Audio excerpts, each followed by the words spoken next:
บ้านนาปางเมืองโบรพาแขวงขมวนเป็นบ้านหนึ่งได้รับการทิ่มลูกระเบิดตั้งแต่สมัยสงครามมาฮอดปัจจุบันนี้ยังเฮ็ดให้เด็กผู้ใหญ่ได้รับบาดเจ็บและก็เสียชีวิตในทุกๆปีจังสันมามื้อนี้ทั้งทีมงานโฆษณาเก็บกำข้อมูลเกี่ยวกับปัญหาลูกระเบิดได้มีโอกาสลงมาสัมภาษณ์เอาข้อมูลตัวจริงเกี่ยวกับปัญหาลูกระเบิด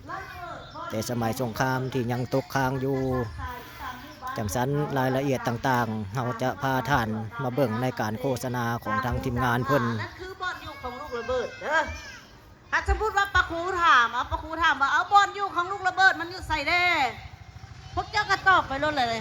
อยู่ตามให้ตามหัวตามสวนตามแม่น้ำลำเซ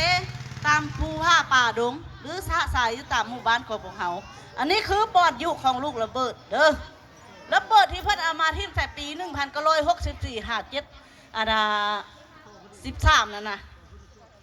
มันตกลงมาใช่แน่มันตกอยู่สะสายตามหมู่บ้านตามให้ตามสวนตามแม่น้ำลำเซให้หัวส่วนของพวกเขาอันนั้นคือบอลอยู่ของลูกระเบิดเนาะเข้าใจบ่จะน้อยประคูจะถามคืนอีกได้ว่าบอลอยู่ของลูกระเบิดมันอยู่ใส่แน่ก็ตอบไปรถเลยนี่สะสายอยู่ตามหมู่บ้านของเขาหรือว่าตามแม่น้ำลำเซภูผ้าป่าดงจบเลยเนาะ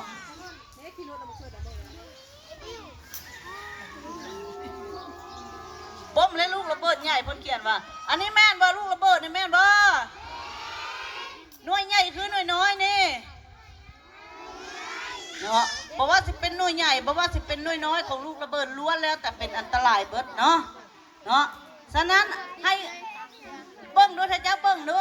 คือการบอลระเบิดหันก็คือฉะนั้นจึงเว้าได้ว่าระเบิดนั้นมันมีหลายชนิดมันมีหลายชนิดแต่ละชนิดแตกต่างกันบ่แตกต่างกันเนาะเบิ่งหุ้มห้างลักษณะของมันก็แตกต่างกันเป็นบ่เนาะอันนั้นสร้างว่าจะเว้าได้ว่าถ้าผู้ใดไปพบไปพ่ออยู่ให้อยู่นาอยู่ห้วยอยู่สวนอยู่ไสก็แล้วแต่บ่ให้คิดว่าโอ้ยมันเป็นเงินมันเป็นข้าวมันเป็นทองเด้อบ่ให้เอาชีวิตของเฮาไปเสี่ยงกับลูกระเบิดนี่ลูกระเบิดเนาะอันนี้คือลูกปืนครบประเภทลูกปืนถ้าเจ้าเบิ่งคือกันบ่คือแล้วแต่ละชนิดนี่ล้วนแล้วแต่เป็นอันตรายเบิดเด้อลูกเด้ออันนี้ระเบิดมืออันนี้ระเบิดลูกปืนใหญ่เนาะล้วนแล้วแต่เป็นอันตรายเบิดเนาะดังนั้นจึงว่าได้ว่าระเบิดมันมีหลายชนิดชนิดน้อยชนิดใหญ่ชนิดกลางทุกชนิดล้วนแล้วแต่เป็นอันตรายห้ามจับห้ามพายห้ามย่ายห้ามโยนเนาะ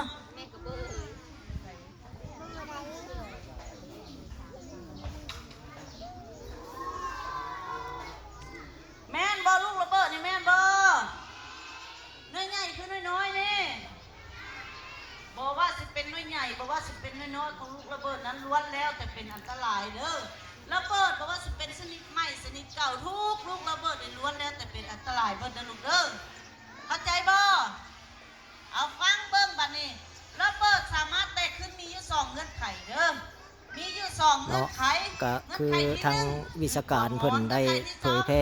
อธิบายเกี่ยวกับปัญหาลูกระเบิดในสมัยสงครามนั้นในปัจจุบันนี้ก็ถือว่ายังแตกบ่ทันได้หมดสำหรับลูกระเบิดดังกล่าวก็ถือว่ายังสร้างความรำคาญหรือว่าทุกข์ทรมานของประชาชนในการไปซอกอยู่หากินการขยายเนื้อที่ให้การขยายเนื้อที่นาอย่างนั้น